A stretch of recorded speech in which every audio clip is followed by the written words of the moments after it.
ભગવાન હતા, અર્જુન હતા, કર્ણ હતા, એકલવ્ય, આ બધા નાના નાના તમારી જેમ બાળકો જ હતા. શું હતા?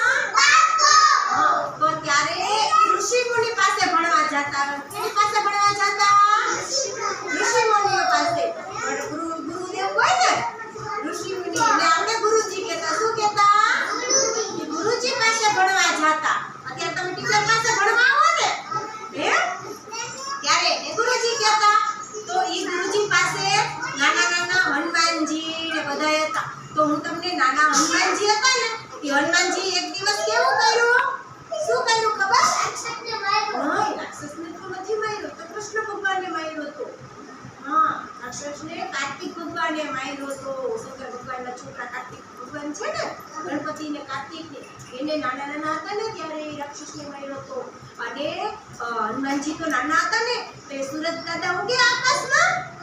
સૂરજ દાદા ઉગે ને, તો હનુમાનજી તો નાના નાના હતા. નાના હોય એને ખબર હોય કઈ નહીં ને, તો એને એમ કે સૂરજ ભગવાન છે ને એ ફળ છે. શું છે? એને તો સફરજન લાગ્યું કે આ તો સરસનું ફળ છે. એટલે હનુમાનજી ઉડતા, હનુમાનજી ઉડે ને આકાશમાં, ઉડતા ને હનુમાનજી. હનુમાનજી પાસે શક્તિ હતી, ભગવાન રામનું ભજન કરતા. અને એને ખબર હતી કે કઈ ફળ છે, એટલે ઈ એને ફળ સમજી અને મોઢામાં ગળી ગયા. શું ગળી ગયા?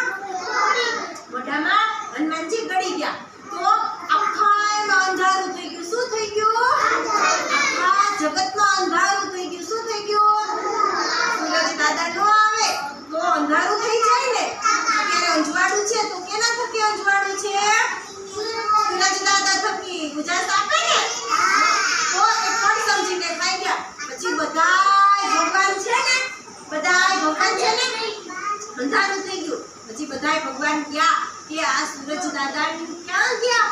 તો હનુમાનજી એના મોઢામાં ગળી ગયા હતા. કોણ ગળી ગયું તું મોઢામાં? હનુમાનજી. અને હનુમાનજી પાસે બધા ભગવાન ગયા. બધા ભગવાન કહેવા માંડ્યા કે હનુમાન, હનુમંત, હનુમાન, બાલ હનુમાન. શું હતા ઈ? નાના હોય એટલે બાલ હનુમંત કહેતા. એને શું કહેતા?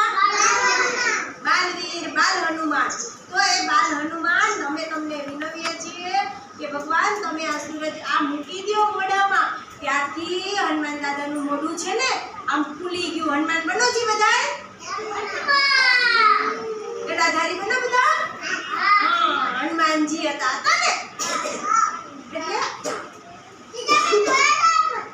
એટલે એ હનુમાનજી પછી બધાય આવી રીતે બની ગયા. હનુમાનજી મોઢું ફૂલી ગયું. સૂરજ દાદા ધબકા ધબકા. આપણે તડકો લાગે તો કેવા ધગી જાય? ધગે ને.